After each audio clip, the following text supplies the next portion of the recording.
نحمده ونصلي ونسلم على رسوله الكريم وعلى آله وأصحابه أجمعين أما بعد أعوذ بالله من الشيطان الرجيم بسم الله الرحمن الرحيم ناظرین و سامعین السلام علیکم ورحمۃ اللہ وبرکاتہ۔ قیامت کی نشانیاں، قیامت آنی ہے۔ یہ کورونا وائرس بھی ہو سکتا ہے اسی کی نشانی ہو، کیونکہ حدیثوں میں بیان ہے وبائیں پھوٹیں گی، کیسی کیسی جو پہلے کبھی نہیں سنی ہوں گی، تو اسے بھی ہم وارننگ سمجھ سکتے ہیں۔ 72 نشانیاں یہ جو بیان کر رہا ہوں اپنی طرف سے نہیں، احادیث کا بیان مختصر کر کے آپ کو سنا رہا ہوں۔ ایک ایک پر ذکر کروں تو پورا ایک پروگرام اسی پر ہو جائے۔ مثلا میں نے گزشتہ نشست میں کہا تھا کہ سلام جان پہچان والوں کو کیا جائے گا، دوسروں کو نہیں۔ ہم نے اس محبت کی چابی کو بھی اپنے اندر سے دور کر دیا۔ قریب لانے والی مسلمان کو سلام کرے، جو سلام میں پہل کرے اسے زیادہ ثواب ملتا ہے۔ جو سلام کا جواب دے، جواب واجب ہوتا ہے، جواب دینے والا بھی ثواب سے محروم نہیں رہتا۔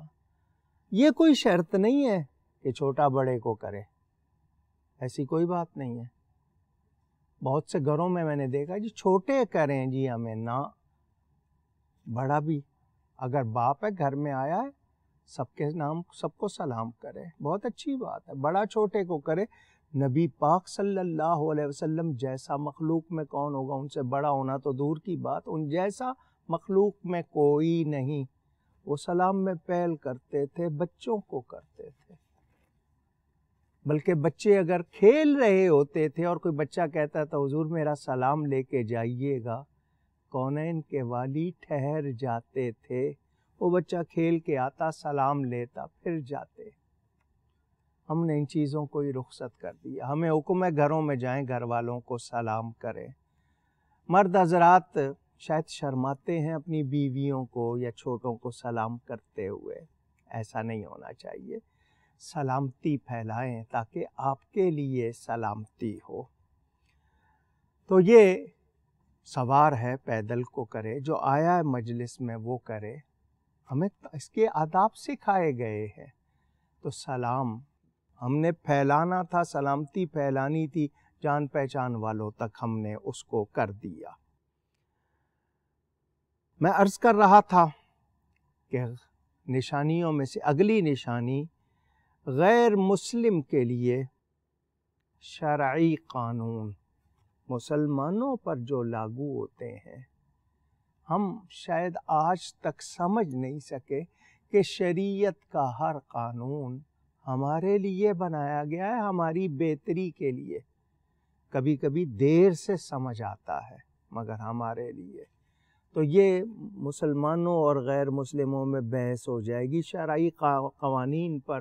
وہ کہیں گے جی تم اس کو منسوخ کرو، تم اس کو منسوخ کرو، یعنی یہ باتیں۔ آخرت کے عمل سے دنیا کمائی جائے گی، ذرا تھوڑا سا توجہ دیجیے۔ نیکی ثواب کے لیے ہوتی ہے، کوئی نیک کام اللہ کو راضی کرنے کے لیے ہوتا ہے، دکھاوے کے لیے بھی نہیں ہوتا۔ اور یہ مقصد نہیں کہ میں یہ نیکی کروں تو مجھے دنیا ملے۔ جب ہماری نیت میں ہی خیر نہیں ہے تو وہ نیکی کہاں رہ گئی؟ اچھا چھوٹی سی نیکی کر کے 10 جگہ بیان کرتا ہوں، شاید آپ نے یہ نہیں سنا ہوا کہ آپ نے کوئی نیکی کی ہے اور سنا رہے ہیں دوسرے کو تاکہ وہ متاثر ہو۔ ایک ہوتا ہے تحدیث نعمت، کہ اللہ کی نعمت کے بیان کے طور پر کروں کہ اللہ نے مجھ پر مہربانی کی، مجھ سے یہ کام لیا، تاکہ دوسروں کو ترغیب ہو، دوسرے بھی نیکی کریں لیکن صاف نیت سے۔ اگر اس میں ذرا سا بھی ہوگا نا کہ یہ مجھے اچھا سمجھیں یا دکھاوے کے لیے، تو آپ نے ایک مرتبہ بیان کیا، آدھا ثواب چلا گیا، دوسری بار بیان کیا، پورا ثواب چلا گیا، تیسری بار بیان کیا، وہ آپ کی نیکی کی بجائے گناہ لکھا جاتا ہے۔ اور ہمارے ہاں تو گنوانا ہی رہ گیا، دکھاوا ہی رہ گیا، نیکی نہ رہی۔ تو یعنی آخرت کے لیے جو کام ہم نے کیے، ہم اس کو دنیا کمانے کا ذریعہ بنائیں، یا میں دین کو اس لیے سیکھوں کہ میں نے دنیا کمانی ہے۔ عجیب بات ہے۔ وہ مالدار کتنے اچھے ہیں، جائز مالداروں کی بات کر رہا ہوں، جو مال خرچ کر کے دین سیکھتے ہیں، اور وہ دیندار کتنے عجیب ہیں جو دین بیچ کر مال کماتے ہیں۔ میں بیچنے والوں کی بات کر رہا ہوں، جنہوں نے کاروبار بنایا ہوا ہے۔ دین کو کاروبار نہیں بنایا جا سکتا، دین خدمت ہے، اور دین والوں کی خدمت کی جاتی ہے۔ غنیمت کو دولت، ہمارے ہاں میں اس پر ایک بات کہتا چلوں، آج کل راشن بانٹے جا رہے ہیں، ایک دوسرے کے ساتھ ہمدردی بھلائی کچھ اچھی بنیادوں پر، کچھ دکھاوے کی بنیادوں پر بہرحال ہو رہا ہے۔ بازاروں میں بکتے بھی ہیں، ہمارے یہاں کتنی مرتبہ ہوا زلزلہ، سیلاب میں امداد آئی اور بازاروں میں بکی۔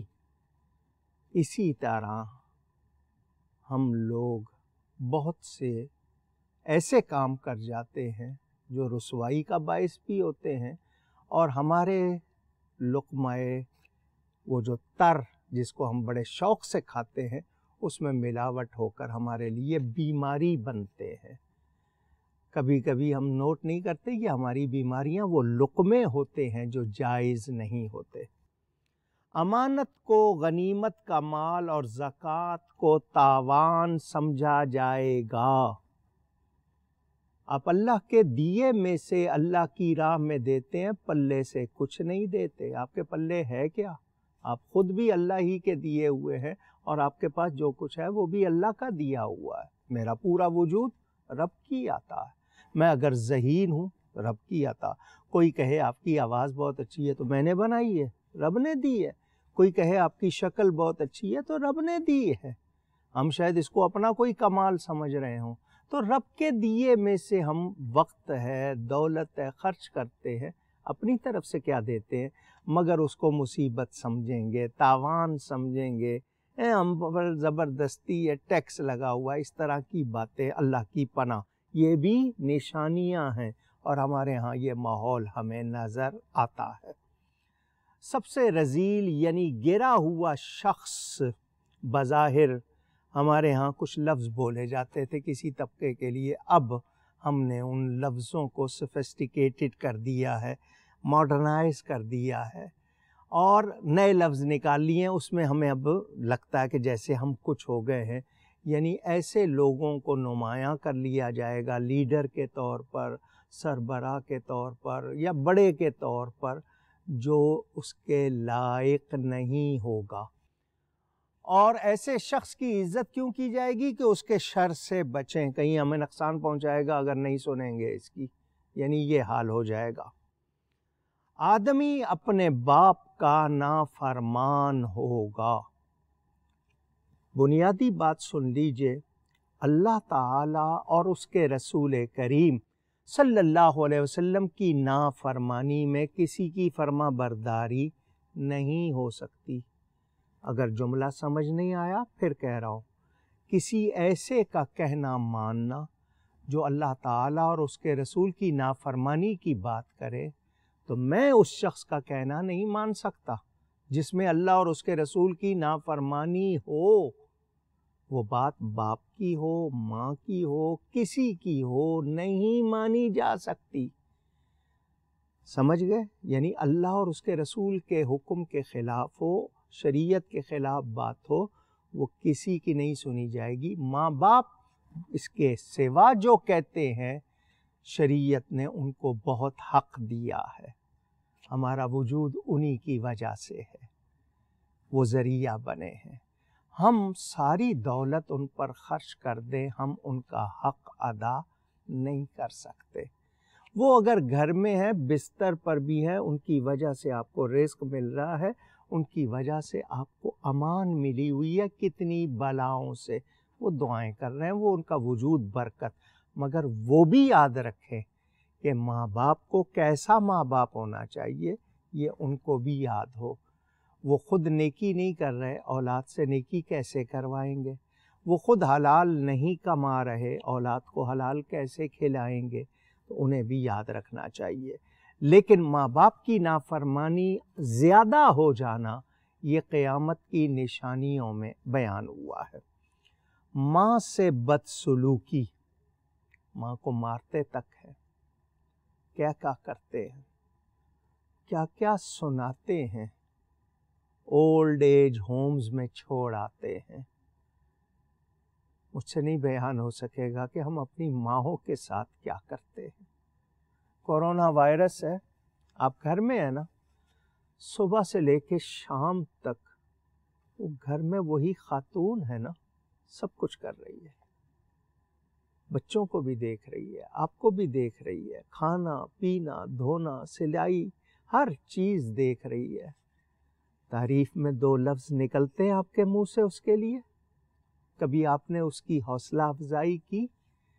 ہم لوگ جو اولاد ہیں اپنی ماؤں کو نوکر سمجھتے ہیں، شاید آرڈر دیتے ہیں، یہ چاہیے، یہ کر دیں، یہ کر دیں، اور ان کی خدمت کی بات آئے تو ہم سے نہیں ہوتی۔